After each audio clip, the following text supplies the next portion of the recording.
folks, good evening, and welcome to another Steelers Now Postgame Live. I'm Alan Saunders. The Pittsburgh Steelers, 26-7 losers at Acrisure Stadium here in a fairly embarrassing performance against the Buffalo Bills, especially in the second half, especially in that third quarter, really, as the Steelers completely let a game get away from them that they had been winning. And they had a 2-0 advantage in the turnover differential. They had a 7-3 advantage on the scoreboard. They got the ball first coming out of the half. It wasn't an all-time great performance, but everything was looking like it was going just fine for this team 30 minutes into this game. And then in the matter of about 5 minutes, it all unraveled with Aaron Rodgers taking a sack, fumbling, was recovered for a touchdown by Christian Benford. Mason Rudolph had to come in the game as Rodgers was getting treated for a cut across the bridge of his nose that wouldn't stop bleeding. Rudolph threw an interception on his, I think it was second pass. Also to Benford, that leads to another touchdown, and the Steelers couldn't stop the Buffalo rushing attack once they got the lead with Josh Allen and James Cook combining to send the Bills over 240 yards rushing. And I think more than that, more than the result of this game, which I don't, although I did pick the Steelers to win, I don't think anyone would have been shocked to hear that the Steelers lost to the Buffalo Bills this season or any time in the recent past. One team has Josh Allen, the other doesn't. But I think the fact that the way the Steelers lost this team and lost this game, and the fact that they did not seem to have any answers or any real fight. I mean, they had plenty of illegal fight. I think they had 3 or 4 post-play personal fouls. There was no answer. There was no stopping the momentum of the Buffalo Bills once they got started. Mike Tomlin's been a head coach for a long time. He's had plenty of teams where the situation seemed hopeless, and those teams eventually went on to find a way out of those scenarios and end up with, look, not greatness, but you don't get that, 18-year streak of not having a losing season by happenstance. Boy, it sure feels like, even though they are 6-6, tied for first place in the AFC North, it feels like they've been a team that has been struggling for and grasping for answers for a very long time. They just can't come up with them. Tonight against the Bills, I think Buffalo ran the same rushing play about 10 times. The Steelers tried some different things schematically. It's not like they just did the same thing over and over again, but as has been the case over and over again, they have not been able to find in-game answers on defense. Their offense just simply stinks. They don't have any talent at the wide receiver position. Their quarterbacks aren't very good, and it doesn't matter which order you play them in. And even when they find a way to do things right, they'll find a way to screw it up. Darnell Washington with a crucial drop in this game. A couple questionable calls by Arthur Smith, and that is how you end up with a team that had 3 yards in the third quarter and under 200 on the day, one of the lowest totals on offense in Mike Tomlin's tenure. Sure, there's a couple injuries here. Derek Harmon, I think you felt his absence on defense. Andrus Peat, I'm sure, wasn't as good as Broderick Jones has been at left tackle, although it's hard for me to watch that from the sideline. James Pierre left in the middle of this game. Patrick Queen, a big loss for the run defense. But the Bills certainly had their injuries as well. They were without one of their top playmakers on defense, their top receiver, and 2 offensive tackles. And a lot of similar stuff, the inability to come up with adjustments in-game, another second-half slide, which has been a theme all season. And also another game where another team's backup offensive linemen seem to be able to handle Alex Highsmith, TJ Watt, and Nick Herbig like they aren't the star players that we've come to know them to be. And I think the totality of all of those things has led to a frustration level that I'm not sure I've seen before with the Steelers fan base. There were chants to fire Mike Tomlin around Acrisure Stadium today. There was the Renegade was booed, of all things. I feel like there has been a crossing of the Rubicon here when it comes to the fan base and its willingness to continue to accept reasons, excuses, whatever you want to call them, from Mike Tomlin about why this team, it doesn't underperform. I mean, not drastically, not like I said, like losing to the Bills is some kind of shame. But why they continue to have the same issues week in and week out, and in some cases, even beyond this season, as I'm sure a lot of you are having flashbacks to the end of last season when it came to that Buffalo rushing attack. Those questions are harder to answer to. All right, let's get to a whole lot of comments. And yeah, as you've noticed, flying solo today. Smitty here at the game, Joe, but some family obligations. We'll get it done. It's fine. I'm more than I can handle the anger maybe better than just about anybody else can. So that's fine. Let's get into them here. And I think this is a really good comment from David here. I've been pretty pro Tomlin mostly because since 2018, I'm not really sure what team we were supposed to have success with, but this year has been a failure. I'm not sure I'm ready to call this year a failure yet, but it certainly feels like it right now. I think you would have called 2023 a failure after back-to-back home losses to the Arizona Cardinals and the New England Patriots. I think you would have called 2019 a failure at several points as well. They weren't ever going to be a contending team, and I think that's been made abundantly clear. I do think that the AFC North isn't going anywhere. Like whether they win or lose against the Baltimore Ravens next week, and I don't know that I'm going to pick them to win, but like I have a hard time seeing Baltimore pulling away from them. They have just as many problems as the Steelers do, and a heck of a lot more talent on offense. So I think it's important to keep that into consideration. But yeah, I mean, I think this is a team that is underperforming its talent level. And I think for the first time in a long time, I'll agree, since 2018, that's the first time you can really say that about the Steelers. Ken in New Hampshire, from the desk of Ken in New Hampshire. The wheels came off the van this game. I feel a lot of the blame should fall on D coordinator. Last game I loved, O coordinator play calling, did not like today, ready to get in the van. Yeah, I mean, look, if we're going to talk about this game, the entirety of this game is lost in a 5-minute span at the beginning of the third quarter. You knew what you had in the first half. The Steelers weren't great, but they were finding a way to win the game. You knew the blueprint, the recipe. Drag the Bills down into the mud, play a rock fight with them, and win it. And you got 2 turnovers. You're ahead 2-0. All you have to do is just not turn the ball over. And Aaron Rodgers has to own a lot of this. He did own a lot of this. Holds the ball too long. Guys weren't open a lot of this game. I understand the frustration for that. There's not a lot of separation that I could see down the field. One of the very few times he did get it, he missed Roman Wilson on what Rodgers called a shitty throw. It was, but there wasn't much of that out there. He was dealing with a lot of not very much to throw to all game. I understand the frustration of that, but I think this is a situation where Aaron Rodgers needs to understand that he's 41, almost 42 years old, and extending the play is not going to work for him. You got to live to fight another day. He doesn't. Then Rudolph comes in cold, another bad pass, and the game's over at that point. You had been holding Buffalo down, even though they had been outplaying them. When you give away the ball twice in that span, this Steelers team is not talented enough to come back from that kind of deficit against anybody, let alone against a really good Buffalo team. And I think it is disconcerting on defense, the lack of push and being able to find an answer. But on offense, once you go down with this team, you get disconnected on the scoreboard. You go down 2 scores in the fourth quarter, they're not going to win very many, if any, of those games. And so, yeah, I didn't think Arthur Smith was great in this game. I didn't like the call on 4th and 2 at the 4-yard line or whatever it was. But, I mean, to me, the turnovers are where if you want to talk about this game, there's almost nothing else to talk about.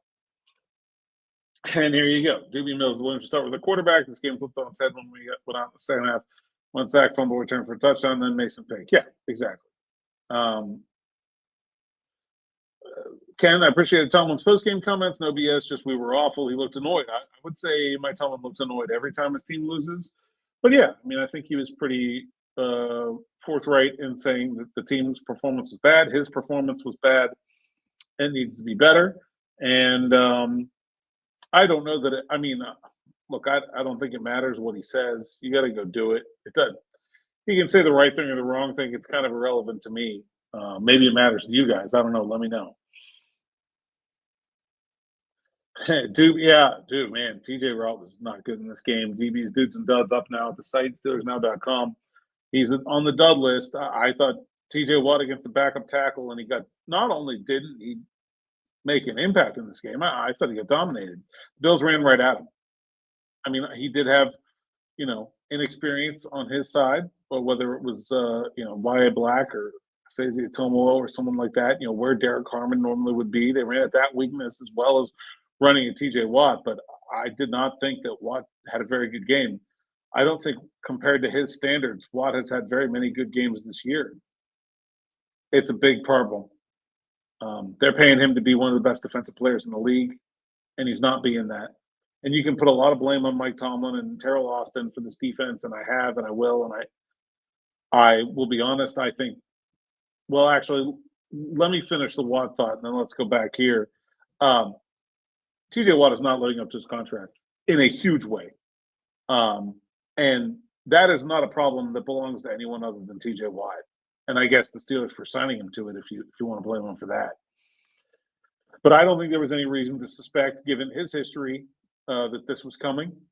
And I don't see any obvious sign of physical decline. He is just simply not performing at the level that we have come to expect him to.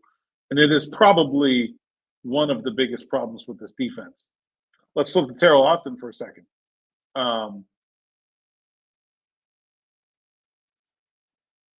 I would not be surprised if this is the end of the road. Whether it happens in season or not is kind of moot. I've been saying it for a little while that I would be surprised if he's back. Every high school team in the country knows how to run duo pretty much at this point. It's not some kind of advanced, crazy schematic play. It's like what they run at the Senior Bowl when they run like plays that everybody knows, that they know everybody knows. They weren't doing anything tricky about it. They weren't being cute. They just lined up and beat the crap out of the Steelers with a basic ass running play. And they never found an answer for it. The lack of in-game adjustments, not adjustments, they did different stuff, but answers. That's the right word. The lack of in-game answers for the Steelers defense has been an issue over and over and over again this season. It hasn't always been the same reason about the same issue, but I have a hard time thinking of a game where their plan A did not work and they found a plan B that did before the end of that 60 minutes this year on defense. I don't think it's happened once. And that just cannot be the case. Terrell Austin's been a very good defensive coordinator over his tenure with the Steelers. He's had a top 10 defense every year. He's been the DC. He's been near the top of the league in turnovers and sacks. None of that's true this year. It has all fallen apart. And if I was in charge, I would be making a change right now. I like Terrell Austin personally. I get along with him well. I think it would be best for the team if they tried something else right now. I'd like to see what it looks like if Mike Tomlin calls the defense, to be honest. I don't know if he wants to, but I would be interested in seeing that.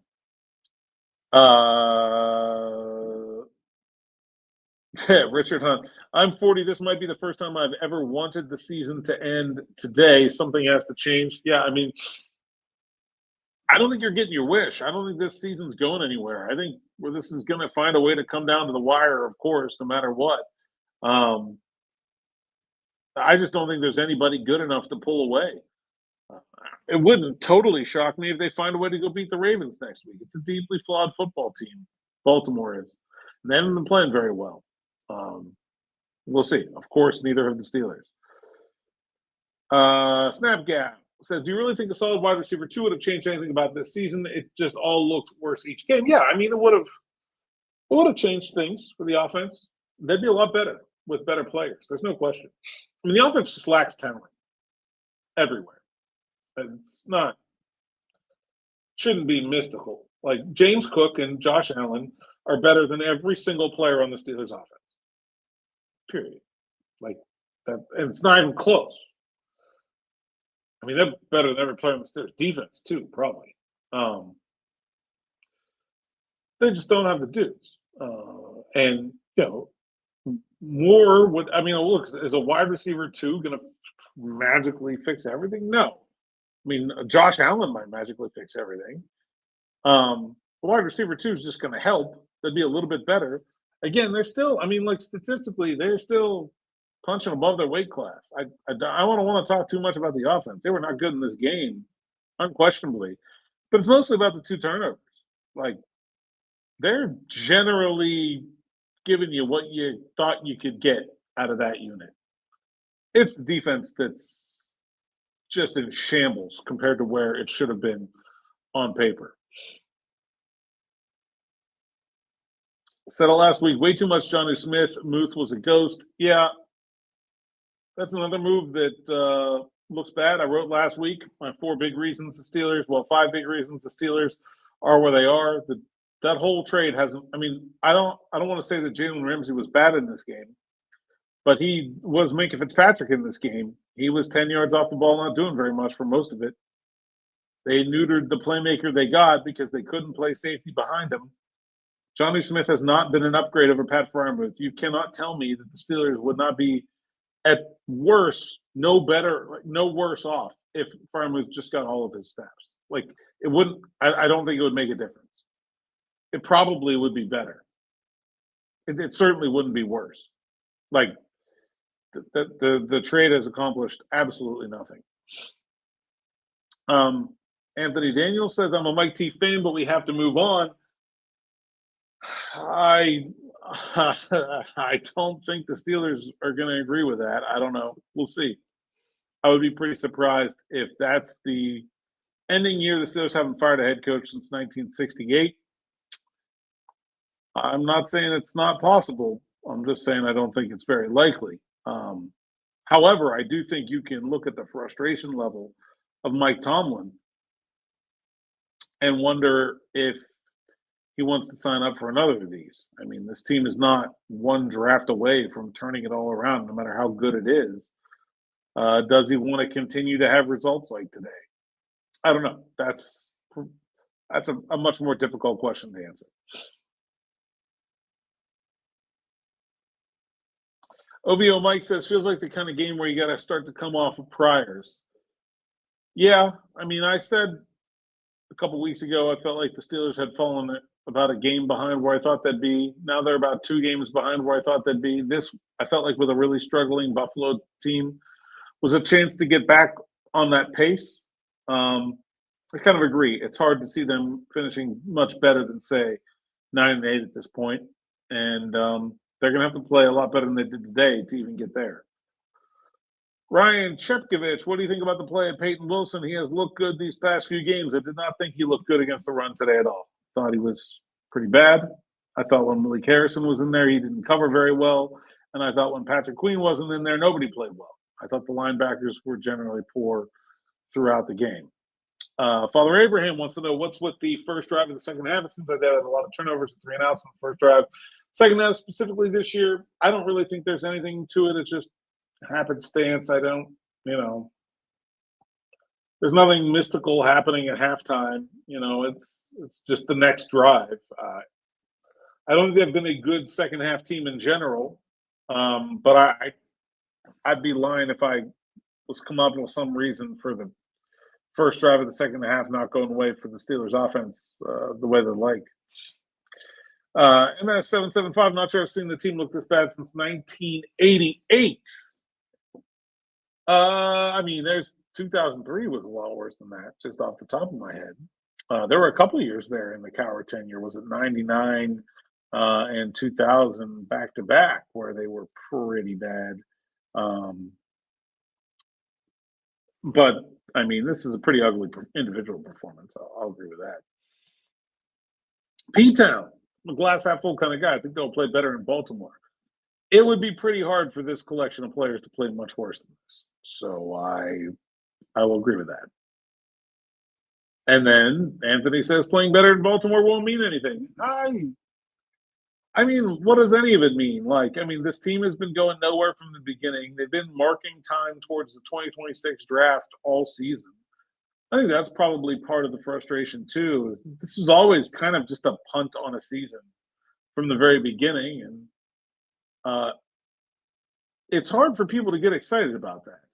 I think a lot of what people mean when they say, I want the team to be bad, is actually, I just want young, developing players that I can be excited about. Not that they actually want to watch the team lose. This Steelers team has relatively few of those. and without Broderick Jones for the rest of the season, as was reported this morning, one fewer. And that honestly might be a bigger loss than anything that happened on the field today. One of the big picture things that needed to happen for the Pittsburgh Steelers this year was for them to figure out the future of the offensive line. And they're not going to get that opportunity. But yeah, I mean, none of it means much. Because the sort of outcome has been fairly preordained from the beginning of the season. Maybe they win a playoff game, maybe they don't. Maybe they don't get there now, but that's sort of the only intrigue that we've had to offer. Third and short the 4. Malik Harrison was in cover. Well, third and short, you want Malik Harrison on the field. I mean, that's why you can't let teams get to third and short. I'm not going to nitpick that. Stephen 116th, I'm going to say it again. We need run stopping first defensive lineman. Cam is the only above average run stopper on our line. Watt and Highsmith are too light to stop 300-pound linemen. Tonight, yes. I think Derek Harmon was a big step forward there, but in his absence really showed. I think Y.A. Black is a nice piece, is developing. I don't think he's ready for the moment that he was exposed to today. No shame in that. We'll see how it goes, but yeah, they still need some help on the defensive line going forward. Mouse says, any explanation why the Steelers can't consistently run the ball even when playing teams can't stop the run? If my uneducated eyeballs are correct, this is a recurring theme, sans Lev Bell. I don't know about all that. The Steelers have plenty of good rushing attacks since Lev Bell. Tonight, I just thought that the Bills did not respect the Steelers' passing game. They knew that Rodgers was playing hurt. They knew he probably wasn't going to want to hold on to the ball and take hits. And they basically just said, we don't think you can beat us, and dared them to throw the ball. And they were right. The Steelers are not good enough on the offensive line, and especially without Broderick Jones, to run when a team is daring them to run. Very few teams are.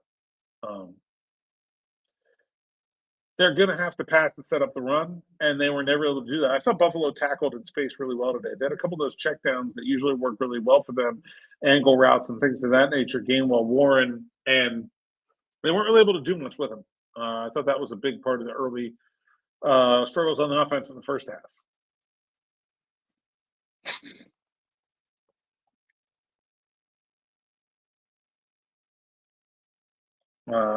Steeler Nation says he's holding us all back. Nobody cares about his average 500 record, a winning season, is staying consistent all year round and winning in playoffs. Tomlin has been carried. I don't agree with that. I think Tomlin has been a big reason the Steelers have been better than their talent level each of the last 5 years. But they certainly are not that this year, have not been to this point, and sure doesn't look like they're going to be. Yeah, I knew this was coming at some point. Justin Benjamin. Will Howard, does he get a shot? Not unless they get to a point where the games don't matter. I mean, you cannot, in a team sport, just punt the whole team when they have something to play for to get a look at a young guy. You just can't do it. It's irresponsible. It won't go well, I'm sure. That doesn't need to be said.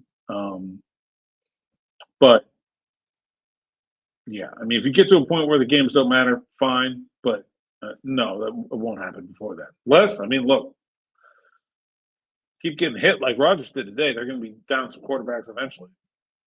The Nephilim, 86. I'd love to know your opinion. What type of quarterback the Steelers will target next year? The best one they can get. I don't think they're tied to a style or a specific fit or anything like that. I think they just want the best quarterback they can get their hands on. Pete Hiles, how can their opponents consistently exploit the Steelers' weaknesses, yet the Steelers are rarely able to do the same to their opponents? I mean, I don't necessarily think that the Steelers' weaknesses were exploited in this game. I mean, they haven't been great against the run. They didn't have Derek Harmon. I guess you could call that a weakness that was exploited. in general, this is a better team that the Steelers played even with right upon the time that they imploded. Like you want to talk about big picture, like sure, but like in this game, 100% of this loss happens in a 5 minute span in the third quarter, and I don't really think that was Buffalo doing anything other than just taking the ball when the Steelers gave it to them. Really, Steeler Nation, do you want to see Rodgers again next year?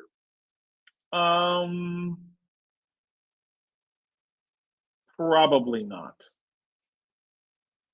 Although I gotta say, like, the give a damn, very high. I mean, this is a guy who basically came here as a cutthroat, a part timer, signs on at 41 years old for a 1 year trip. And I kind of feel like he is the one leading the charge in the right direction a lot more often than the guys who've been here. And I think that says something.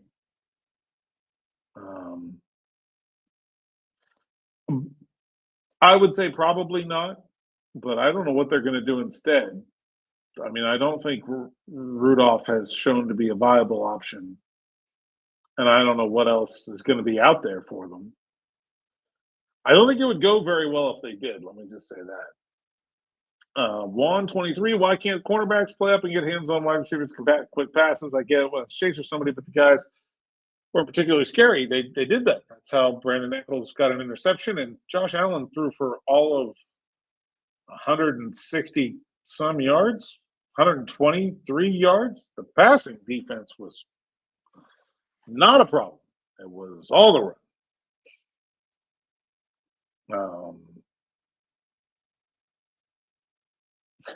Elijah Fisher, does the 6-11 record of the last 17 games and these failures of building the roster this past offseason warrant a coaching change? Not a question about if it will happen, but should it? I don't really think 6-11 over the last 17 games is – you're parsing somewhere that doesn't mean anything. The seasons are aligned the way they are for a reason. If they go 6-11 this year, maybe. I don't think that's going to happen. Shannon White says, how does Brandon Cooks play after being traded this week while MVS hasn't been elevated from prep squad? MVS can play. They just don't want him to because he isn't very good. And that's that. I mean, it's not like he's going to make a difference in this outcome. Here is depth for DK Metcalf. It's hard to get depth guys that don't play special teams in the lineup. Buffalo was a little thinner. They had an injury. They put Curtis Samuel on the IR. They cut a guy they decided they were done with. I mean, Steelers could cut Scotty Miller, I guess. I don't know. I think they're very happy. I think they're happy with what they're getting from Scotty Miller. I don't think they have an answer or a wide receiver, but I don't think they think MVS is that. Steeler Nation, we just need to start young and fresh in this organization to stop being cheap. We're becoming a complete laughingstock of being scared to change for the better. I don't think the Steelers are scared to change, and I don't think they have a strong desire to get younger, and I think you'll continue to see that. You can't get younger any way other than the draft, and so it is by sort of rule a year-by-year thing. But I think, look, they benched Darius Slay today. It wasn't even dressed. So, like, I don't think they started James Pierre, who's been on this team for 6 years, as an afterthought, instead of a guy they're paying $10 million. That doesn't sound like cheap or afraid to make changes. I don't think either of those. I mean, listen, you want to talk about cheap in the big picture. I think the coaching staff salaries are too small. I think the coaching staff is too small. And those are probably the two areas where the amount of money the organization spends matters. They spend to the cap. Like the money's on the field. They're not cheap in that regard. Shannon White said Roman gets open. I think Roman got open one time in this game, and Aaron missed him. No one was open most of the game. I got the all 22 view from the press box. There's a whole lot of nobody open. And this is not a good Buffalo secondary.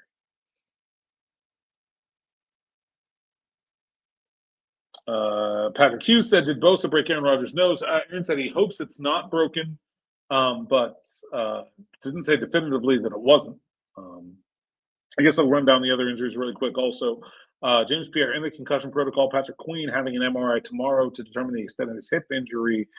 Doesn't sound necessarily great. And I think that's it. Just those three. Shannon White. Darnell is always open. Nobody is always open. Darnell dropped one when he was kind of open. There's most of the Steelers coming into this week. The Steelers lead the league by about 30% in plays where no receiver gets any separation. They have by far the worst performing group of eligible pass catching receivers in the NFL, and it's not even close. A lot of nobody open. Now, you can blame the coaching staff for that, maybe. I don't know. I don't think it's them. But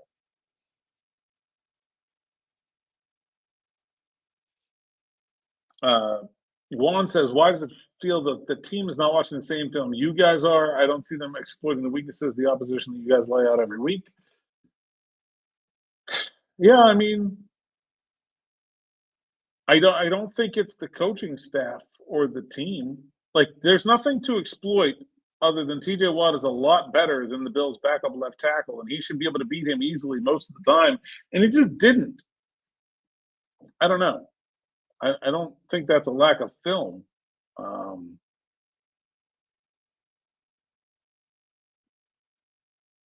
Yeah, we got a lot here. Let's see if I can get through some quickly. Shannon White, DK should be schemed to be open. Yes, part of the offense and part of the problem with not having a wide receiver too is that they need DK to carry the field to open space, which means he spends a lot of time running routes where he knows he's going to be double covered.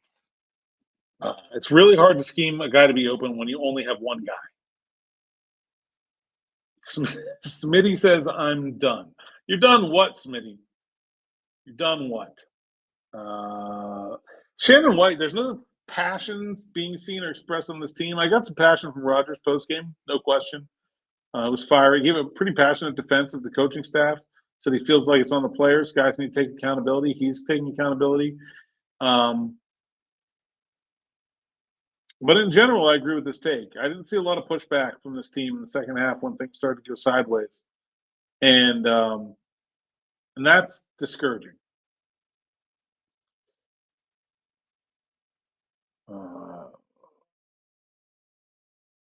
X says, "At this point, we should have kept Fields. The Jets benched Fields for Tyrod Taylor." No, they should not have.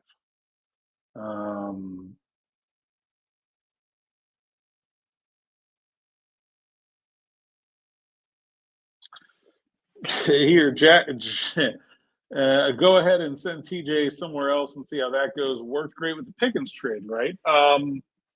Well, it's not at all comparable. Pickens was performing just fine here. He was just not doing the job of being an NFL player as it was laid out for him to do. TJ's not performing, so I don't see how those could possibly be comparable. DJ Johnson says, "I'm boycotting Steelers until Tomlin is gone." Okay, I don't tell people what to do, but they don't care. Just letting you know that those tickets are going somewhere. The ratings aren't going anywhere. That there's never been a financial reason to make or to not make a change at coaching in the NFL. Like, it's not. And the Steelers, I mean, I'm sure they heard it today, but they don't really feel that as pressure in any way at all.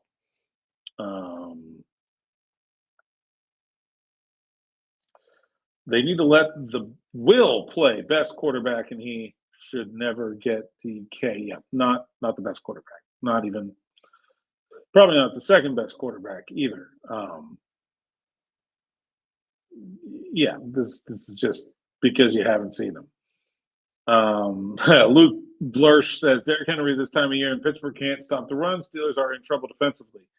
Agree with that. I mean, there's a lot of what you saw from the Ravens at the end of 2025 or at the end of 2024 in this game. Very curious to see if they're able to come up with some answers in not a lot of time. Wouldn't expect Derek Harmon to be back in a week with a knee injury when he didn't practice at all this week. Yeah, gut check moment for that run defense for sure with Derrick Henry and company coming in.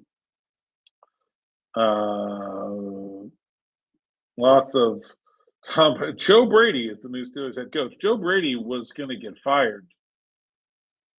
I mean, like, if you listen to Buffalo fans coming into this game. So there you have it.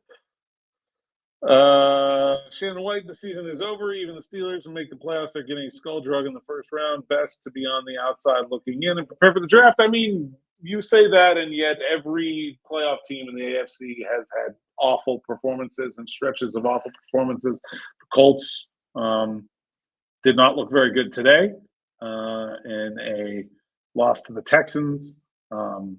These Bills lost to the Texans last week. I mean, we've seen it up and down the NFL. The Steelers are not playing well right now, but the idea that like they can't compete against, I don't know, Denver, none of these teams are scary. That's for sure. Pittsburgh offensive line damn near got Rodgers killed. I mean, Rodgers got to throw the ball. That was a slow pressure, man.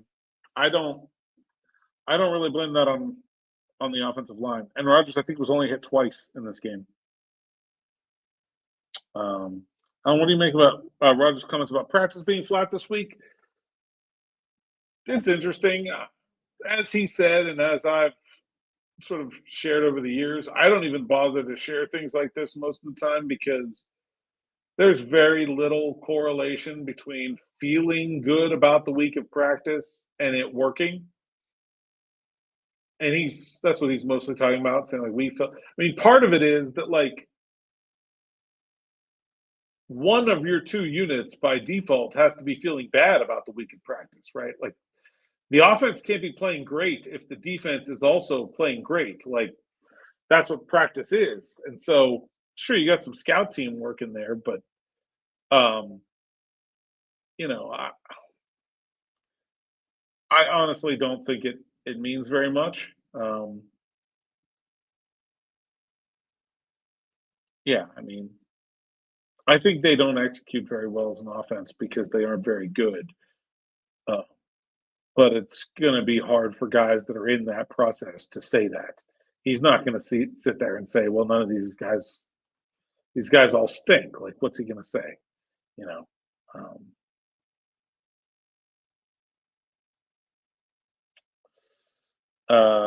Matt Mihawk says all these Pro Bowlers on defense need to collect their entire salaries and divide them up amongst his fans because they're robbing us. The defense is playing horrendously compared to its potential. Here's another one. Same thing. Jeff Lumley. It's not just about the 5-minute segment in the third quarter, or just about the defense being bad.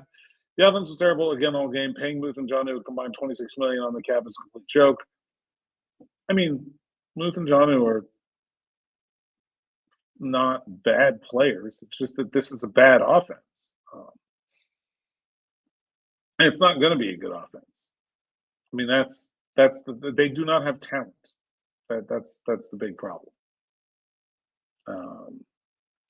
Old Poot says no one can defend this team needing an entirely new vision, even if it's just change for the sake of change. Change for the sake of change is never a good idea, and is in fact the thing that this organization is the most against. They will never ever do that. Nor do I think it's ever a good idea. If you think you can do better, you can do better. But change for the sake of change is dumb. Change sucks and is hard and usually bad. The best NFL franchises are the most stable ones, the ones that go through the least significant change year in and year out. You want to be that team. Now, you can't be bad and be stable, but you don't want to just go firing people because that is what the Browns do.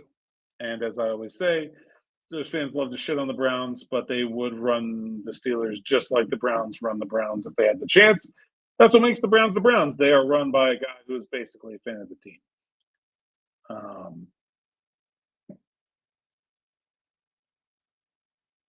Mike Irwin says the real Steelers died with Dan Rooney. What's left is a house of cards. Yeah, I mean, this is just silly.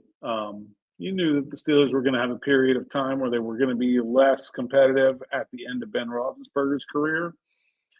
Did it have to be this long? No. Were some mistakes made along the way? Absolutely. But I mean, this is just the natural rhythm of a franchise, first and foremost. Like that's an absurd thing to say. I mean, Dan wasn't doing a lot when the Steelers were winning those last two Super Bowls, and he was 85. I mean, this group that's here has been through a lot of success in its time. All right, we got time for maybe one more.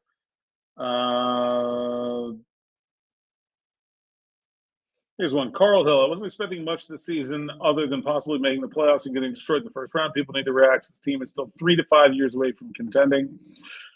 5 seems maybe long, but yeah, I think they're a couple of years away still. I think the team knows that, and I think they have tried to put a Band-Aid on it for a long time. And I think it's pretty clear those Band-Aids aren't working. I mean, I don't think Aaron Rodgers has been – I mean, he's been very, like, his toughness is laudable, his leadership, his willingness to be out here playing hurt. He's been a good addition to the team, to the locker room, everything. But like the idea of Aaron Rodgers is not working, just like the idea of Russell Wilson didn't work. They get it like that. They can't, even if they know they're not in contention again next year, which they won't be. They can't just keep doing this. Like, there's got to be something different. Part of the idea of not wanting to be a team that takes steps backwards is that you want to continue to put a winning performance on the field for the fans that are paying to come to the games. I got to tell you, I'll be the one to deliver the message to the Rooney family. These fans don't give a shit about this winning performance. They're sick of it. You're not helping anybody by going 9-8 again. Most of the fans wrongly want to lose a bunch. Now, that would be a bad idea, but they've got it in their head that that's good. So there's not going to be any backlash from the fan base if the team struggles.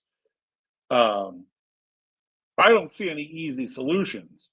There's nobody walking through the door that is going to magically turn things around. But I do think they need to find something of a better plan than just hoarding draft picks and loading up on veterans to fill the gaps again next year. We've seen it a couple of years in a row now. It hasn't worked.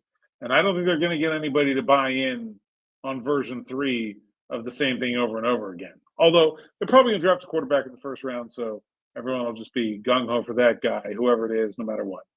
Can't wait. All right, that's all I got time for tonight. Thank you so much for all of you for joining me. We'll have this archived here on the site. Of course, DB's Dudes and Duds up there as well already. I got a column coming later tonight or tomorrow morning. We'll see what time I get done with it.